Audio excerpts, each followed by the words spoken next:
En esta oportunidad el Ateneo va a tratarse sobre perforación gástrica en neonatos y vamos a presentar un caso disparador, luego un artículo complementario y luego el artículo seleccionado como principal. Los presentadores somos el doctor Mercado, la doctora Violo y la doctora Percul, y coordina este Ateneo el doctor Lobos. Bueno, en cuanto al caso disparador, es este que le vamos a contar ahora, que tuvimos recientemente. Es una paciente con una madre con colestasis gestacional, en tratamiento con ácido úrico saxifólico, que nació por cesárea por ruptura prematura de membrana. Ella fue una gemelar bicoreal biopniótica femenina de 32 semanas con 1955 gramos al nacimiento. Tuvo un Apgar al nacimiento de 3 y de 8 y en la sala de partos recibió ventilación positiva con una PEP de 5, una FIO2 de 35%. En cuanto pasa a la terapia de cuidados neonatales, la paciente se le coloca en CPAP con una PEP de 5 y una FIO de 21%, y también se le coloca un acceso arterial umbilical. La hermana a todo esto es RCIU con una ventriculomegalia leve. En cuanto está en la terapia, ella permanece 12 horas con CPAP, que luego se le retira y queda aire ambiente, y a las 24 horas de vida la paciente comienza con hematemesis y hemorragia digestiva baja.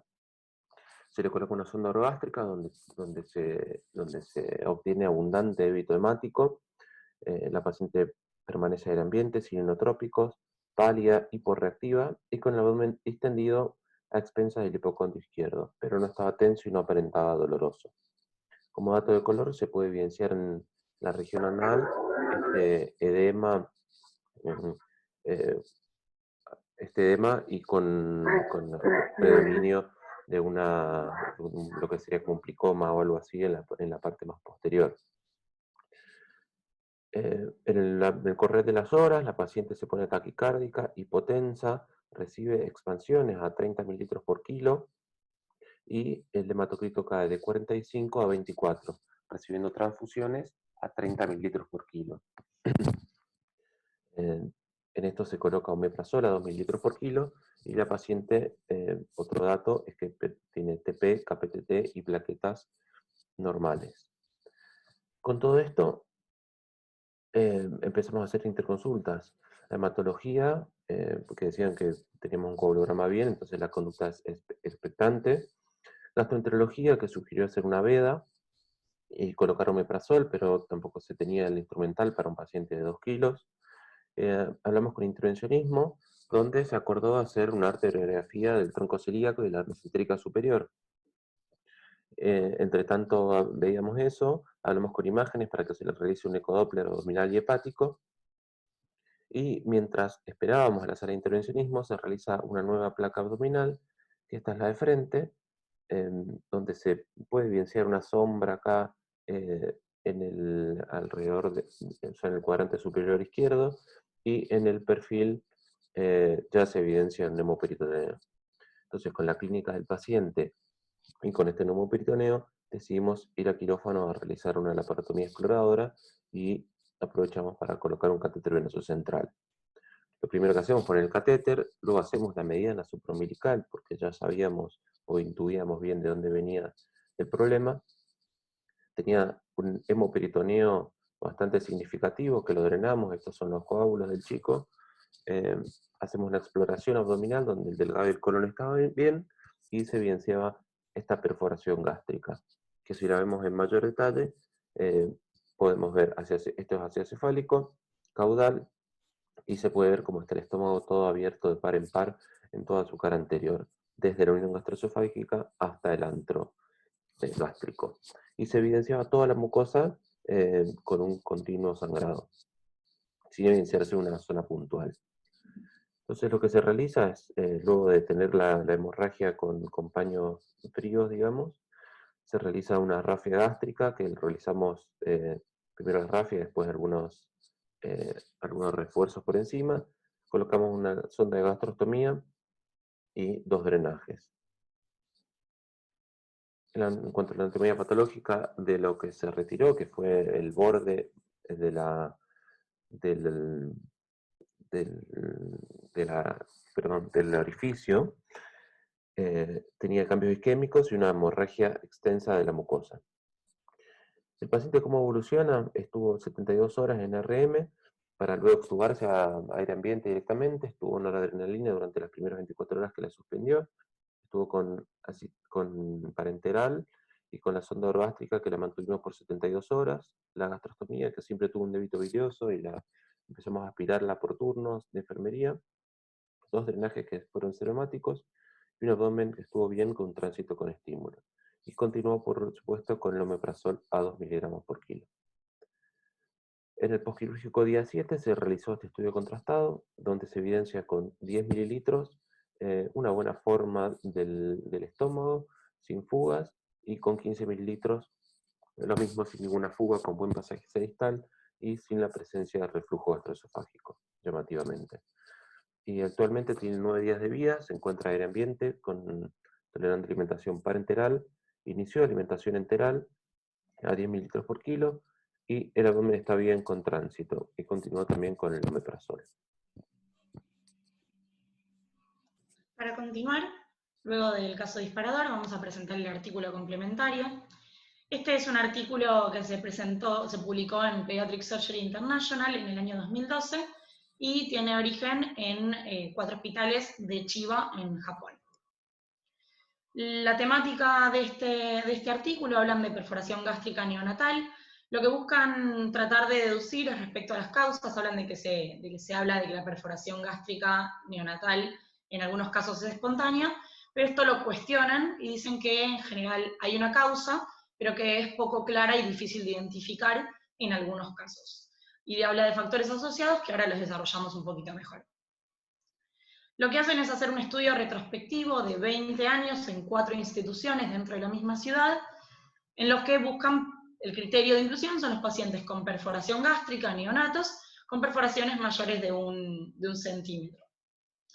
Hablan los separan en 2 grupos para tratar de diferenciarlos en la década del 90 al 2000 y la primera década de este milenio, y identifican en todo este tiempo 11 casos exclusivamente de perforación gástrica, por lo que la primera conclusión que sacan es que es algo de una incidencia bastante baja, porque solo el 0,76% de los neonatos se manifiestan con perforación gástrica, mientras que un 10% con perforación intestinal, es que hablan de una incidencia muchísimo más baja. A su vez, hablan de una mortalidad importante, porque 4 de estos 11 pacientes fallecieron luego de la perforación gástrica, 2 de ellos por una complicación directa a la perforación y otros 2 por malformaciones asociadas. Los pacientes de este estudio, así como factores asociados, a veces se hablaba de prematurez, los pacientes que presentaron perforaciones gástricas en este estudio tenían una edad gestacional media de 37.6 semanas, la mayoría no eran prematuros, y el peso al nacer era adecuado en la mayoría de los casos, mientras 3 de estos 11 eran de bajo peso, 2 de estos de bajo peso extremo, digamos. Y lo que sí les llamó la atención de los hallazgos es que casi la mitad, 5 de los 11, presentaban malformaciones asociadas. Malrotación intestinal con vólvulo duodenal, la más frecuente en 3 pacientes, luego estenosis yeyunal y eventración diafragmática. Estos pacientes se operaron por sus patologías de base, por sus otras malformaciones. Respecto a la clínica de presentación de estos 11 pacientes, la media de presentación fue a los 3.6 días de vida y el tiempo a la cirugía varió entre el momento del inicio de los síntomas, inmediatamente ir a quirófano, y el paciente que fue más tarde a quirófano fue 4 días luego del inicio de síntomas. Los síntomas más frecuentes fueron intolerancia oral, dolor abdominal, vómitos y distrés respiratorio. Acá capaz resaltamos la diferencia con el contraste con el paciente que presentamos nosotros, en los cuales la presentación fue hemorragia digestiva alta y baja. Y en el caso de estos pacientes, la perforación fue en todos los casos de la curvatura mayor. La perforación de mayor tamaño fue de 4.3 centímetros. Describen luego otra de 7, y en todos los casos se suturó. Las complicaciones posoperatorias describen la dehiscencia de esta sutura gástrica en 3 de los 11 pacientes, de los cuales 2 se reoperaron y 1 se drenó como una colección que se habría localizado.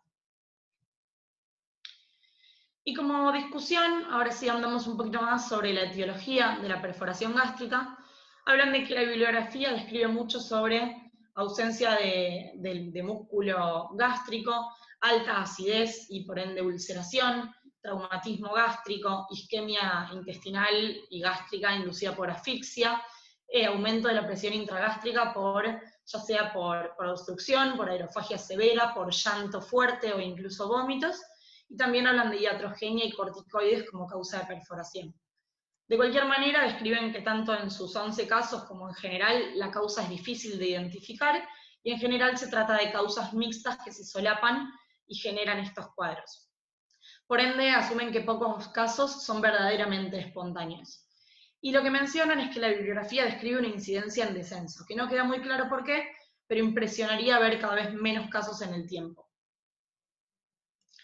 Por último, hablan de la mortalidad, que es alta. Un 36% de los pacientes de este estudio fallecieron luego de la perforación gástrica, de los cuales, como son la mitad, un 19% de estos pacientes se asocian a mortalidad directamente por perforación gástrica, y otros por las malformaciones asociadas. Hablan de que es de alto riesgo y de mal pronóstico una cirugía tardía, como el paciente que se operó 4 días luego del inicio de síntomas, o el tamaño de la perforación también se asociaría a una mayor mortalidad. Respecto al artículo principal, hacemos brevemente el checklist que hacemos habitualmente para presentarlo. En este caso, presentamos que el título es acorde al tema de estudio, que fue publicado en una plataforma válida y indexada en PubMed, que lo que buscamos leyendo el artículo, el objetivo es conocer sobre la clínica, el curso y el pronóstico de una patología, y respondiendo a esa pregunta, se incluyó un grupo de control para comparar el grupo de estudio, no lo incluyó, sino que fue un estudio retrospectivo. Y los resultados fueron significativos, sí, ahora lo ahondaremos mejor, pero algunos de los resultados de este estudio que presentaremos tienen una P menor a 0,05. Bueno, y este es el artículo principal que seleccionamos, que habla de la perforación neonatal gástrica, un reporte de 2 casos que tuvieron ellos en sus hospitales y una revisión sistemática dentro del resto de los hospitales. Es un artículo que se publicó en 2018, es un grupo de centros de Taiwán que hablan de, que tienen, digamos, cirugía pediátrica en su centro. En cuanto a la introducción del artículo, habla un poco lo mismo que comentó Carolina, que la perforación gástrica en general es una condición rara y que por supuesto el mecanismo exacto de, digamos, de fisiopatología es desconocido. La incidencia es del 7% dentro de las perforaciones intestinales, lo cual no deja de ser, digamos, un valor para tener en cuenta, y por supuesto el pronóstico en general es peor que el resto de las perforaciones y la mortalidad es alta, sin destacar en qué casos, como en el artículo anterior, es más frecuente o tienen más mortalidad.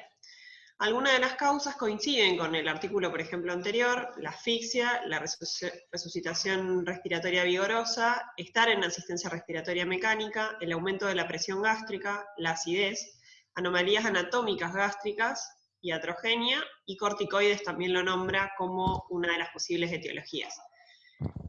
De nuevo, igualmente, vuelve a mencionar que el mecanismo de producción o de formación, fisiopatología de la perforación del estómago es poco clara. Puede hacer, digamos, alguna inferencia de lo que puede pensar, pero de lo que puede suceder, pero la verdad es que realmente el mecanismo es poco claro en comparación, por ejemplo, con las enteritis necrotizantes, que uno tiene un mecanismo fisiopatológico un poquito más claro.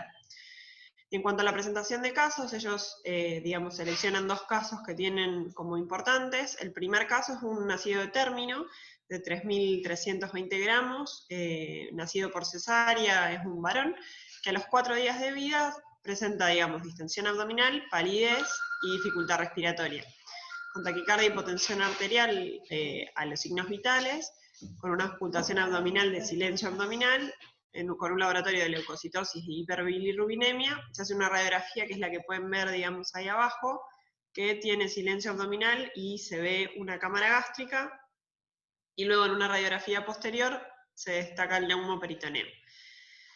Se decide la laparotomía exploradora y se evidencia una perforación de la pared anterior gástrica y una malrotación intestinal como con un volvulo. Así que lo que se hace es una rafia gástrica y una cirugía de lado. El paciente evoluciona bien y logra irse de alta.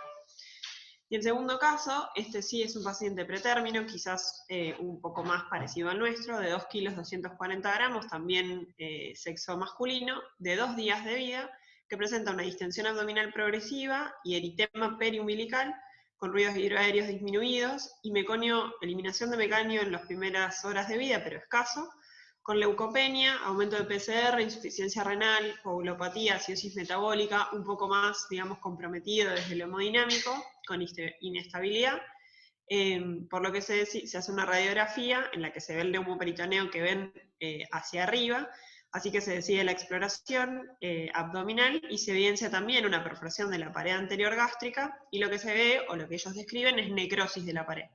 Y lo que se hace es una rafia gástrica. No queda claro si le hacen alguna gastrostomía de descompresión, seguramente ha quedado con una sonda nasogástrica colocada. Dice que evoluciona muy bien y sin particularidades. Por ahí, como para resaltar, ninguno de los dos casos tiene una presentación similar al nuestro. Pero bueno, es como ellos se presentan estos dos casos. Y después de estos dos casos hacen una revisión sistemática de 168 casos en el resto de la bibliografía que ahora Pedro les va a comentar.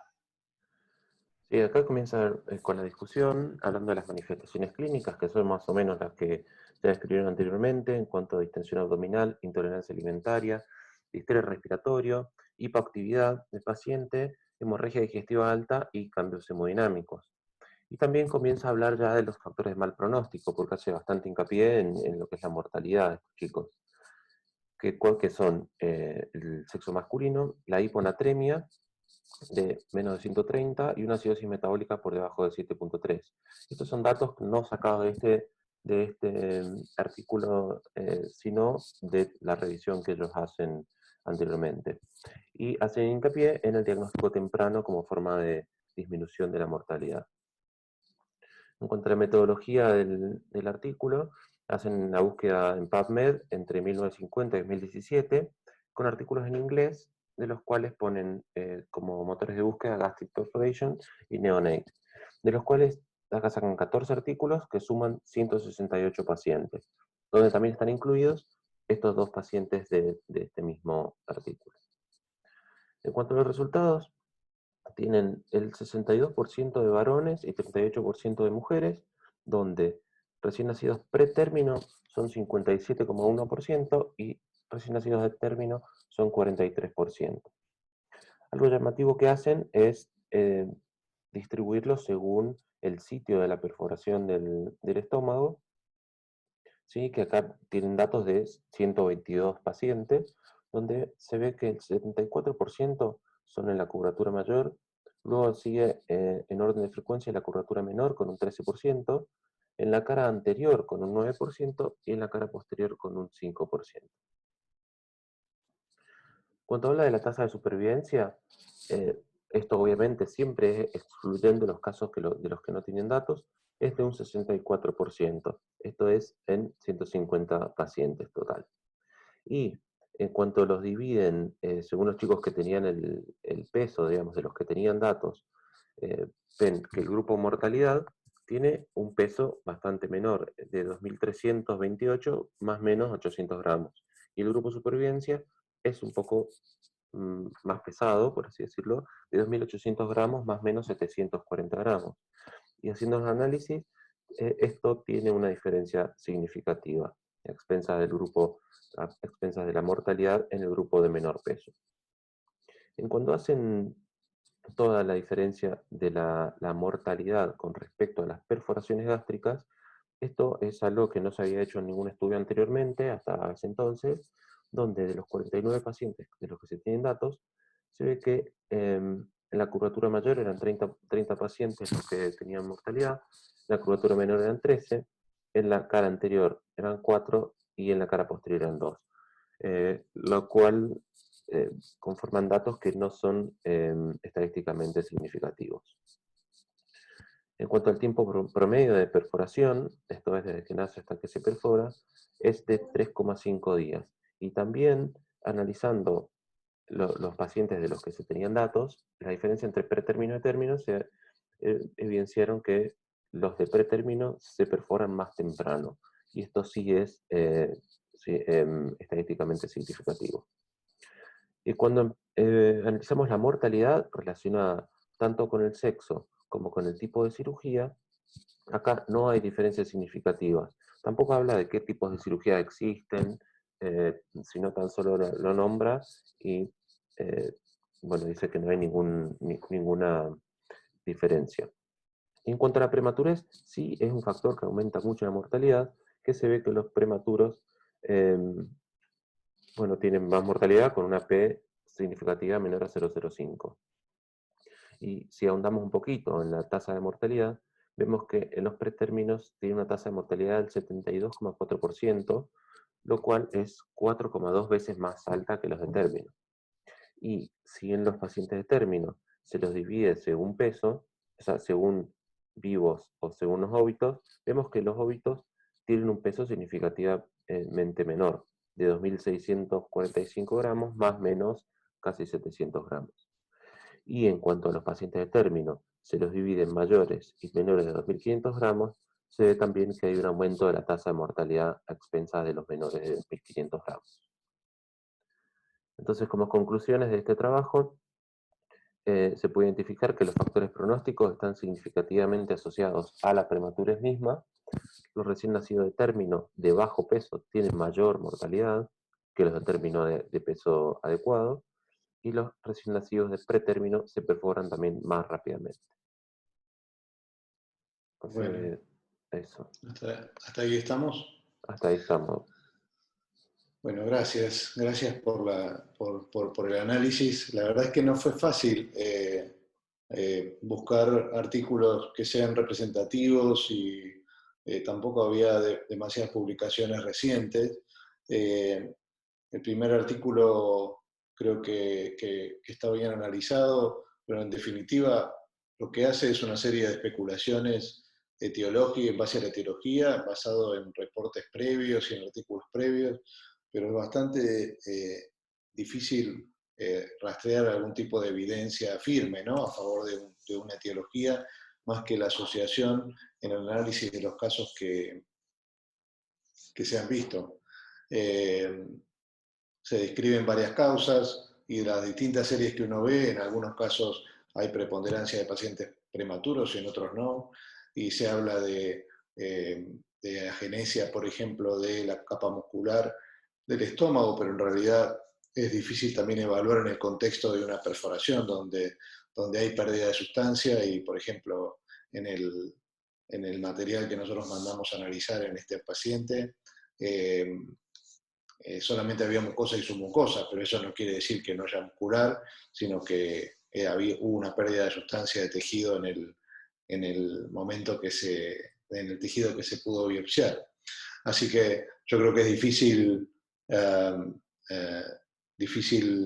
poder sacar conclusiones en base a lo que hemos encontrado publicado y cuesta entender, digamos, por qué esto se produce, ¿no?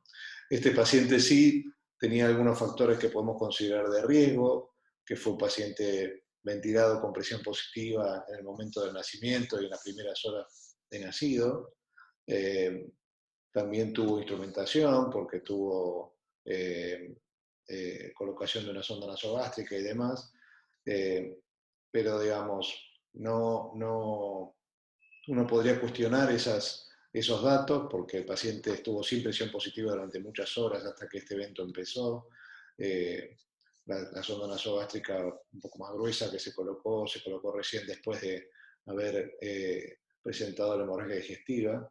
Y también es muy llamativo en nuestro paciente la presentación clínica como una hemorragia grave que motivó una reanimación desde el primer momento que empieza a sangrar, y que es algo que es absolutamente inhabitual de ver. Yo por lo menos no había tenido oportunidad de ver una hemorragia digestiva tan grave en un recién nacido. Así que nos deja bastantes interrogantes. Y con respecto al pronóstico, creo que lo mismo. En el metaanálisis que en la revisión sistemática que hacen los autores, se encuentran algunos datos que tienen que ver con un aumento de la mortalidad en pacientes prematuros y demás, cosa que nos sorprende, ¿no? Porque cada vez que hay un evento de esta gravedad en un paciente que ya sabemos que es más vulnerable, tanto el prematuro como el bajo peso, de alguna manera es lógico que tenga una mayor mortalidad. Así que la verdad es que la bibliografía nos deja un poco huérfanos con respecto a poder sacar alguna conclusión. Y mi sensación, viendo los distintos tipos de pacientes y las distintas teorías, es que probablemente esta sea un evento final común de distintas condiciones, de pacientes que por ahí fueron efectivamente víctimas de una situación traumática, como puede ser una ventilación exagerada o con una presión alta, o un bolseo por ahí exagerado, sumado a alguna condición predisponente o a un trauma asociado a una sonda nasogástrica, que esto también lo hemos sospechado en alguna ocasión.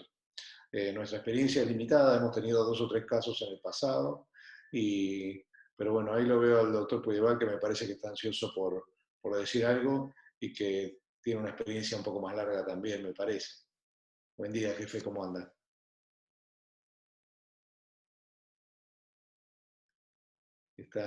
Habilita el micrófono.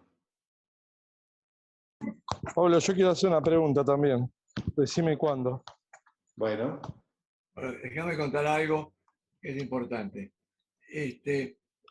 La experiencia es bastante casos he visto, y este último tiempo, por esta pandemia y estar medio encerrado, y estar consultado, y participo de varios casos de este año pasado, y que se repiten varias cosas. Una cosa importante es, una cosa que mencionabas, con respecto a que se habló mucho en una época de la agenesia de músculo que permite la ruptura del estómago. Sin embargo, con Guillermo Gallo, mirá el tiempo que te digo, el tiempo que hace, buscamos autopsias de chicos de estos y vimos que lo que pasa cuando hay una explosión gástrica, como muchos de estos casos es cuando agarra la curvatura mayor, que es una explosión gástrica, son pacientes que además, que podemos decir que estuvieron bolseados al nacer, porque estuvieron isquémicos, porque son prematuros, encontramos que músculo hay, lo que pasa es que se retrae. Y cuando uno biopsia a un paciente de esto, como dijiste muy bien, Pablo, se biopsia lo que está en el borde de la ruptura, y el borde de la ruptura no tiene músculo, porque el músculo se retrajo. Lo ves bien cuando se hace una cirugía cualquiera, una anatomía intestino, que el músculo generalmente se retrae también. Así que yo creo que la etiología de que hay una malformación muscular y gástrica, yo creo que dejar de lado porque no está demostrado para ningún aspecto. Al contrario, se demostró lo contrario. Se demostró que músculo hay, lo que pasa es que se retrae.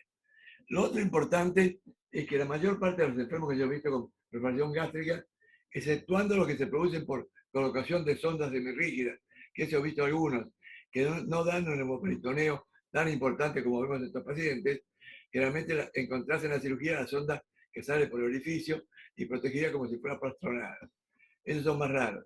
Lo frecuente es el desgarro de toda la curvatura mayor, que ninguna duda que si uno infla un estómago a presión, explota por ahí y ahí es donde se desgarra. Y acá viene la primera dificultad que encuentran con estos pacientes, porque cuando ustedes operan un hemoperitoneo, lo operan, o por lo menos yo lo he operado siempre, con una incisión transversa, derecha, supraumbilical, y es bastante difícil hacer una rafia gástrica del lado derecho cuando uno tiene que llegar casi al extremo superior o tuberosidad mayor del estómago, y ahí es donde generalmente fracasa la sutura, y es causa de muchas recidivas que exige una reparación posterior. Lo que quiero decir al respecto también es que, además de la dificultad y todo, es bastante frecuente la incidencia de la reoperación de estos pacientes. Tal vez por ese motivo, tal vez porque el enfermo tiene algún problema. Pero lo que tienen que es mayor de descartar. Y el primer trabajo que mostraron mostraron 3 enfermos con mal rotado. Y hace poco tuve un enfermo, que yo no me puedo acordar de qué hospital es, que me consultaron también, en el cual hubo una ruptura gástrica, y si vos ves las placas, el chico tiene que tener algo distinto. Y tal es así que lo ropean después, 4 o 5 días después, con un bulbo de intestino medio, con necrosis de intestino. Es decir, cuando generalmente un estómago explota, hay que descartar que no tenga una obstrucción intestinal distal.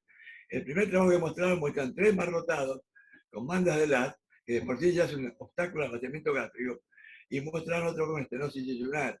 O sea que hay que considerar siempre, si tiene una ruptura gástrica, no solamente se contenten con la rafia del estómago, sino descarten que no haya una obstrucción distal que haya condicionado el aumento de presión gástrica al bolseo, que generalmente, ¿cuántos chicos se bolsean que no se rompen? Un montón. Y así que hay un factor agregado que no tenemos en cuenta en el momento de la cirugía. En este caso que cuento, que no sé dónde fue, por eso no quiero especificar más, hacen la rafia, lo reoperan a los 2 o 3 días, porque pierden la rafia, cosen la rafia, y lo operan los 3 o 3 días con un cuadro de shock séptico importante, y tiene un bulbo intestino medio con necrosis intestino, que termina con una yeyonostomía proximal, y no sé cómo siguió la historia. Pero quiero decir que siempre piensen en eso. Ruptura gástrica, descartar la obstrucción distal. Yo creo que si quieren hacer una buena rafia, tienen que ampliar hacia el otro lado y no peludear para hacer una estructura adecuada. Y gastrostomía, siempre gastrostomía. Siempre. Y si es una perforación por sonda, da mucho menos neumoperitoneo, se protege mucho más, se demuestra mucho más la cirugía. Yo tengo un chico que además por la sonda fue alimentado y la sonda estaba puesta en peritoneo. Y bueno, vivió porque se protege bastante bien el chico. No sé, tenía algo más para decir, no. Un par de comentarios. Ahí el doctor Francisco Javier preguntaba el tamaño de la perforación. Como mostró Pedro en la presentación del caso, estaba totalmente abierta la cara anterior del estómago, y la verdad es que eso hace pensar en un estallido, digamos, y es un poco lo que describen la mayoría de los artículos. En algún momento se especulaba con que esto pudiera ser una úlcera perforada, pero la verdad es que uno ha operado úlceras perforadas, y más allá de que es un neonato, esto pareciera que el mecanismo es distinto, es que hubo una ruptura, un estallido de la pared gástrica, y por eso la magnitud de la perforación que uno encuentra. Con respecto al abordaje, en este caso, nosotros hicimos un abordaje por una incisión mediana, porque el paciente había empezado con hemorragia digestiva y luego aparece el neumoperitoneo, con lo cual fuimos a cirugía con el diagnóstico ya muy claro, o por lo menos bastante claro, de lo que pasaba. Con lo cual, ese es otro punto para discutir, ¿no? Los cirujanos pediátricos neonatales seguimos enseñando que la laparotomía ideal es la laparotomía transversa, pero yo honestamente me permito dudar de que no sea mejor usar una laparotomía mediana a veces en algunos casos. Daniel había hecho una pregunta y le damos luego la palabra a la gente de NEO, que había levantado la mano también. Bueno, nada, muy buena la búsqueda. Está difícil lo del tema. Me acuerdo de algunos años anteriores cuando operé a algún paciente de estos y es bastante compleja la búsqueda. Pablo, en estos metaanálisis que buscaste, ¿alguno habla de la técnica y contrasta con o sin gastrostomía? Recién Puideval decía, sí, gastrostomía a todos. Me acuerdo en su momento haberle hecho al paciente que operé también la gastrostomía, pero que se había discutido bastante.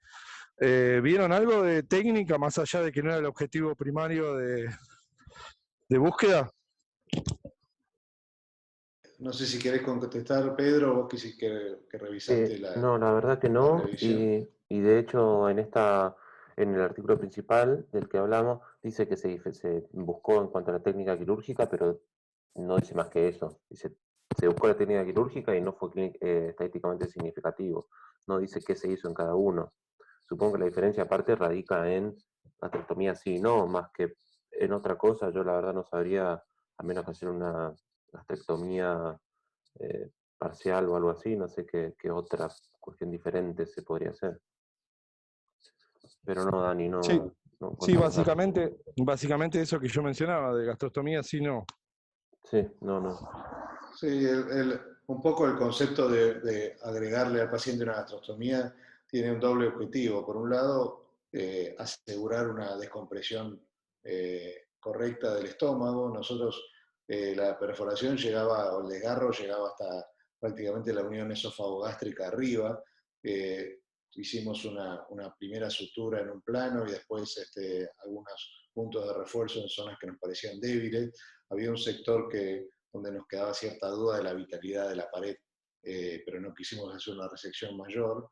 Y dejamos una sonda nasogástrica que actuara como tutor en el esófago por la sutura muy cercana al esófago y la gastrostomía para tratar de descomprimir lo mejor posible y para fijar el estómago también a la pared, que por ahí nos ayuda que, sobre todo en esa zona, que era la zona que nos parecía más débil, eventualmente si había algún tipo de pérdida de sustancia al estar pegado a la pared, eso ayudar a controlarlo. Es interesante desde el punto de vista técnico que la gastrostomía tuvimos que liberar, digamos, la curvatura mayor y la gastrostomía en realidad quedó colocada en la cara posterior del estómago porque cara anterior prácticamente no tenía.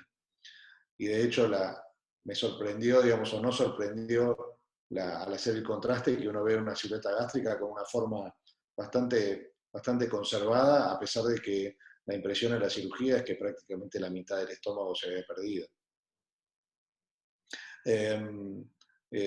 Me gustaría ver si podemos tener algún comentario del equipo de NEO. Estaba Silvia Fernández y todo el equipo ahí en el aula. ¿Algún comentario del paciente o, bueno, o de lo que la impresión que les dio en esta patología también? Hola Pablo, hola a todos. Bueno, muchas gracias por la presentación y por la invitación. La verdad que nosotros la mañana del jueves nos encontramos con una bebé. Se oye mal. ¿Se oye mal? ¿Ahí? Un poco lejos. ¿Ahí mejor? Ahí mejor. Tenemos un micrófono un poquito... no, que el jueves a la mañana nos encontramos con una bebé que estaba estable, como había estado el día anterior, que era una bebé pretérmino tardío, relativamente sana, que había nacido, requirió, como contaban los chicos, soporte respiratorio, ventilación con presión positiva en sala de partos, con CPAP, que se pudo retirar a las horas, y la verdad que esa intervención reciben más del 70% de los bebés en sala de partos para iniciar la respiración, más si es cesárea, programada. Y la presión positiva de 5, en general nosotros variamos entre 4 y 7, 8, o sea que no podemos decir que es una presión muy elevada, que se distribuye en la vía aérea y también va al sistema digestivo. Y por otro lado, todos estos pacientes tienen la sonda descompresiva, cuando todo bebé que está en CPAP tiene una sonda orogástrica abierta. Y si tuviéramos que sacar el porcentaje de todos los pacientes que requieren este sostén y que tienen alguna complicación, me parece que debe ser ínfima. Nos llamó la atención, claramente la sangre roja parecía venir del estómago, en mucha cantidad, con una bebé que estuvo compensada todo el tiempo hasta que decidimos, bueno, la vía central, y en realidad teníamos el turno de quirófano, bueno, ustedes ya saben cómo se fue desarrollando todo, que entré a quirófano porque en realidad pensábamos, se iba compensando con el tratamiento que se iba realizando, con las transfusiones, la bebé no mostraba signos de descompensación, es más, por una apnea finalmente termina ventilada, que creo que fue cuando se perforó, o cuando se perforó. Y bueno, viendo ahora todos los resultados de los estudios, creo que fuimos afortunados en el tratamiento oportuno y en la evolución de la bebé, porque realmente posteriormente, si bien necesitó un soporte inicial, después también se compensó y rápidamente se pudo bajar el inotrópico que le habían puesto en quirófano, y el setting respiratorio fue mínimo. Bueno, preguntaba Laura acá, quería hacerle una pregunta a ustedes, si pensaron eventualmente en hacer una biopsia de músculo gástrico de alguna región sana cuando en el momento de cerrar la gastrostomía, quizás. Lo más probable es que la gastrostomía no requiere una cirugía para cerrarla. Esperemos no tener que volver a entrar al abdomen de esta nena. En realidad lo pensamos en el momento, pero lo que nos preocupaba era que el poco estómago que nos quedaba, digamos. La primera preocupación era lograr hacer una sutura sobre tejido que fuera más o menos sano y que no se complicara en el posoperatorio. Y la verdad es que no parecía que uno pudiera sacrificar ni un milímetro de tejido gástrico en ese momento. Pero bueno, yo coincido un poco con la mirada del doctor Puigdeval y yo creo que lo que está descrito con respecto a genesia de la capa muscular suena bastante esotérico, digamos, y creo que se basa en biopsias tomadas en este contexto, ¿no? Porque justamente en un contexto como este prácticamente nadie va a ir a tomar biopsias de zonas sanas buscando un diagnóstico que puede generar, que pueda explicar esto, ¿no? Ahí hay algunos comentarios en el chat.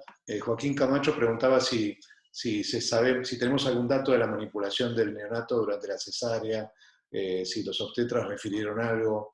¿Tenemos algún dato? ¿Los neonatólogos recabaron alguna información del parto?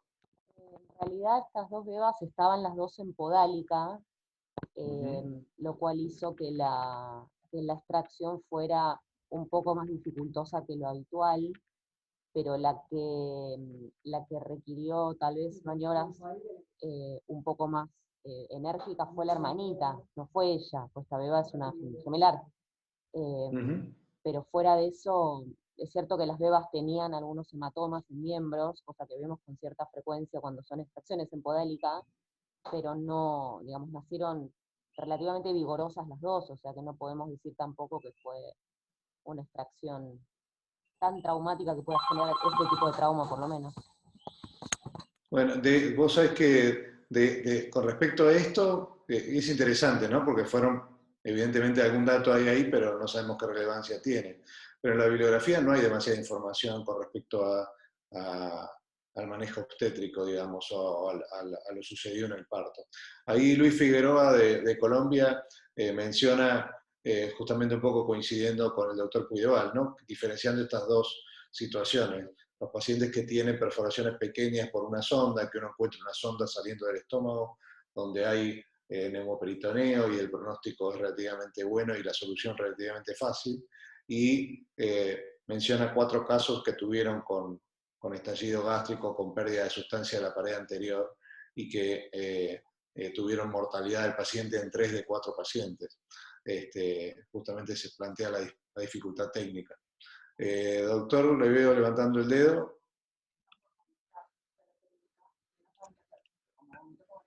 Quería contestarle un poco primero a Daniel, que cuando uno hace esta sutura, y nunca te quedas conforme. Yo no dudo de hacer gastrostomía en todos los pacientes, ni lo discuto, ni lo converso. Prefiero dormir tranquilo y darle al paciente la seguridad de que tenga una vía de escape a una posible pérdida de una sutura, y tampoco muchas veces no puedo descartar que tenga una obstrucción distal, que es importante. Y acá vuelvo al parto. La pregunta concreta de los pacientes es si hasta el momento de la intubación se bolsea. La tendencia, por lo menos cuando yo era más chico, no ahora, porque no voy a estar de parte del programa, era que lo primero que se bolsea para darle oxígeno y después recién se intuba. Y ese bolseo es el problema, no la intubación, es el bolseo. Si se intuba de entrada, no, el bolseo genera presión y eso es lo que puede producir la explosión gástrica. Es una explosión, por eso es la curvatura mayor, es la zona que está más rígida, más fija, y por eso explota ese nivel, no explota a otro lado del estómago. Y es a lo largo de la curvatura. Pero la gastrostomía, yo no tengo ninguna duda que hay que hacer gastrostomía. Ninguna duda. Jefe, ¿usted Hola, tuvo Pablo, algún... Sí, Silvia. El paciente no requirió bolseo, la presión positiva fue dada por CPAP solamente y no se intubó tampoco. ¿Sí? Está bien. Bueno, esa presión positiva, por más que sea baja, si el estómago no vacía bien, se acumula, ¿no? ¿Fue CPAP nasal o por máscara, Silvia? No, inicialmente en sala de parto se da por máscara y después acá en la neo se pone la pieza. ¿Sí? Pero digamos, es presión positiva, no es un bolseo manual donde por ahí la presión es más difícil de controlar, pero recibió presión positiva. Una PEP, una presión positiva al final de la aspiración. Sí, sí. Solamente. Pero está claro tu comentario previo con respecto a que esto es algo que se hace de rutina, digamos. Evidentemente hay alguna situación particular que a uno le cuesta ahora retrospectivamente identificar. Un comentario, no sé si... Por eso hay que descartar que no tenga alguna patología del vaciamiento gástrico. Porque menciona que esto se hace de rutina en todo neonato que tiene un problema y no la frecuencia del ruptura de estómago es tal. Entonces debes pensar que estos pacientes tienen algo que motiva que ese estómago explote. Bueno, en el acto quirúrgico digamos, no fuimos a hacer una búsqueda específica, pero sí visceramos por completo el contenido del abdomen. No tenía claramente un vólvulo de intestino medio, ni una, por lo menos, malrotación evidente. Obviamente no hicimos un análisis buscando una estenosis congénita o una membrana o lo que fuera. Tenemos un estudio contrastado ahora postquirúrgico que muestra una anatomía bastante normal, pero bueno, estaremos atentos también a la evolución de la paciente. Un comentario, me gustaría su opinión, jefe, y del resto de los cirujanos que están conectados. Si han tenido algún caso que se presentara con una hemorragia digestiva tan grave como este paciente, yo creo que eso de entrada nos llamó mucho la atención. Los cirujanos estamos acostumbrados a que por ahí, cuando tenemos un paciente con una hemorragia digestiva muy importante, a veces el clínico a cargo, digamos, piense en perforación y en general uno dice, cuando tenés un sangrado muy importante por la luz, difícilmente tengas una perforación, porque el paciente o sangra hacia la luz o sangra hacia el peritoneo. Sin embargo, este paciente fue diferente y debo decir que los primeros que pensaron en perforación antes que nosotros fueron los neonatólogos. Había alguna duda con alguna placa ahí previa, pero es difícil saberlo. Entonces, no hemos encontrado en la bibliografía este modo de presentación clínica, digamos, porque lo primero claramente que llamó la atención fue la hemorragia digestiva. No sé si usted vio, jefe, alguno o alguno de los cirujanos han visto algún caso así con esta presentación. No, con hemorragia no he visto. Con hemorragia así masiva, importante, no he visto. Lo cual hace pensar que por ahí tiene una patología gástrica que no está detectada todavía. Es decir, que tenga un trastorno de vaciamiento gástrico por una malformación vascular del antro o del píloro que haya condicionado que este estómago explotara de esta forma. Es algo a tener en cuenta como posibilidad futura, aunque no sí, sea nos preocupó yo no he visto, así como decimos. Está bien. Eso que algo más quería decir. Bueno, se pasó. Nos preocupó en el momento de la cirugía. Cuando entramos a la cavidad, claramente había una cantidad de coágulos, bueno, lo vieron en la foto, que estaban fuera de la cavidad gástrica.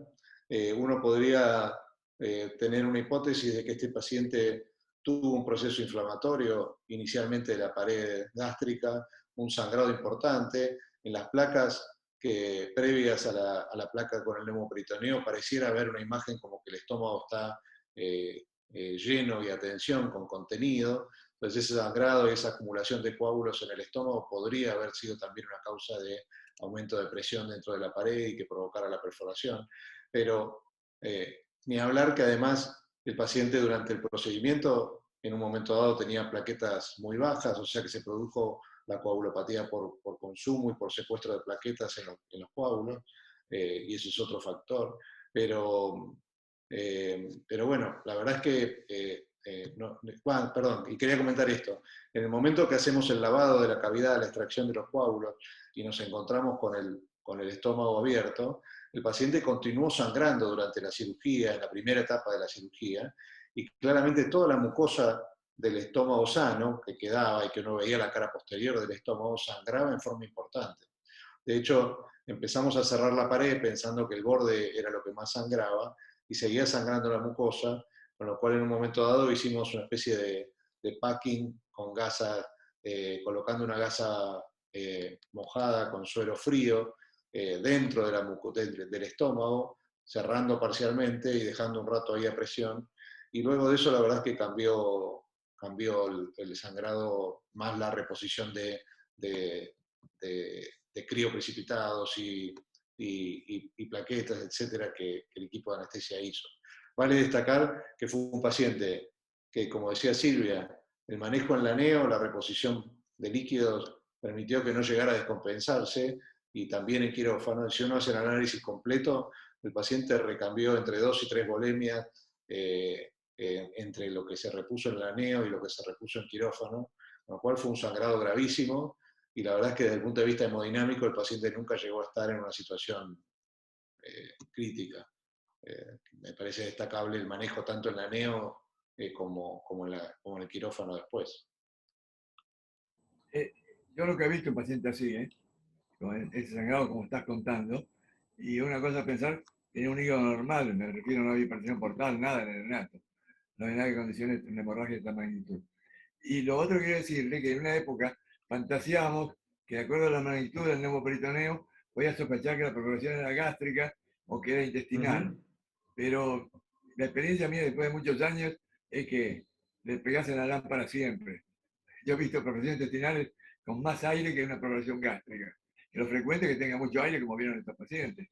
Los dos pacientes que mostraron el primer caso, es interesante, o no sé, el caso en la bibliografía, que ya en la placa de frente se ve la gran burbuja aérea. Es raro ver una perforación intestinal, pero siempre se dijo que tiene más aire la perforación gástrica. No sé si, pero no es causa como para no explorarlo. Yo sigo haciendo incisión transversa derecha. A mí las medianas nunca me gustaron, pero qué sé yo. Ahí Luis Figueroa trae un punto interesante que no sé qué tan fácil será de revisar retrospectivamente. Para el equipo de Neo, él pregunta si pudo haber habido algún factor medicamentoso. Mencionaba Luis un paciente que tuvieron con una dosis excesiva de esteroides que presentó una hemorragia digestiva grave sin perforación. No sé si hay algún dato de alguna medicación que el paciente puede haber recibido, que puede haber tenido incidencia en el sangrado, pero es difícil eso documentarlo retrospectivamente. Sí, pero esta bebé no tenía el plan de hidratación, la alimentación especial y nada más, no tuvo ninguna medicación, ni siquiera estaba con tratamiento antibiótico como para decir hubo una confusión en la administración de medicación. No, ninguna medicación. ¿No? Me parece que está bien pensarlo. No sé si hay alguna pregunta más. Una cosa que habría que ver realmente es qué tiempo pasa entre el nacimiento y el diagnóstico. Porque generalmente, digamos, eso importa, porque en muchos de estos casos que se demora la cirugía al tercero, cuarto, quinto día, generalmente no es porque no está perforado el primer día, sino porque la perforación es más lenta en producir el neumoperitoneo, o es más lento el neonatólogo que examina al paciente como para detectar que tiene un problema abdominal. Pero yo creo que la perforación se produce en las primeras 24 o 48 horas, no se produce 4 o 5 días después. Estoy hablando de la explosión gástrica, no de la perforación por sonda. Sí, la bibliografía habla justamente de eso, que parecen de perforaciones tempranas. En nuestro caso es interesante que el paciente claramente tuvo un primer día muy bueno, ¿no? Un primer día donde estaba asintomático, digamos, no llamaba absolutamente la atención. ¿Y cuándo sangró? A las 24 horas de vida, ¿no? Sí. Sí, a las 24 horas. Sí. Pero bueno, creo que eso nos queda la incógnita ahora.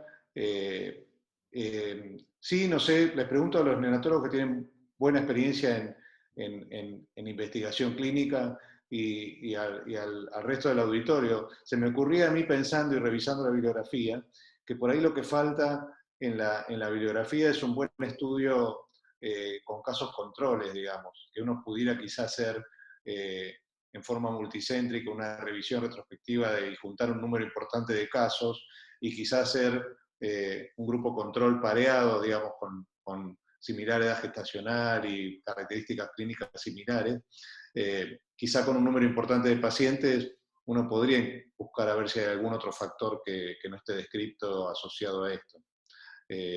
Quizá puede ser también una oportunidad diferenciar estas dos poblaciones, ¿no? Los pacientes que se perforan por una situación traumática con una sonda y los verdaderos estallidos gástricos, que creo que la duda o lo que uno puede investigar un poco más. Es de tan baja incidencia que por ahí habría que juntar casos de varios lugares, pero me parece que hoy en día, con lo que es tanto los neonatólogos trabajan mucho en red y están muy en contacto con otras neos, y nosotros también, incluso en Latinoamérica, podríamos hacer una búsqueda de retrospectiva y sumar casos de diferentes lugares, y quizá metodológicamente tener un grupo control que nos permita, no sé, ver si aparece alguna otra cosa que no se ve en la bibliografía publicada. Sí, tal cual, podemos empezar haciendo una pregunta en nuestra red de... bueno, estos son prematuros tardíos, no va a entrar en Neocosur, y la otra red en la que formamos parte llevamos 3 años, pero bueno, se puede hacer la pregunta y revisar. ¿Sí? Bien. Bueno. No escuché nada. Bueno. No, que decía Silvia que sí, que se puede hacer la pregunta en las redes que tienen de Neo y ver. Usted también, jefe, tiene conocidos algunos en el ámbito de la neonatología. Bueno, ¿algún comentario o pregunta más? Y acá decía Luisa Baldini que esta bebé tiene su control porque tuvo su gemelar, que ella sí estuvo con más sostén respiratorio y no le pasó nada. Sí, es interesante eso también. Bien. Bueno, gracias a todos por acompañarnos tan temprano, un viernes, y los esperamos para el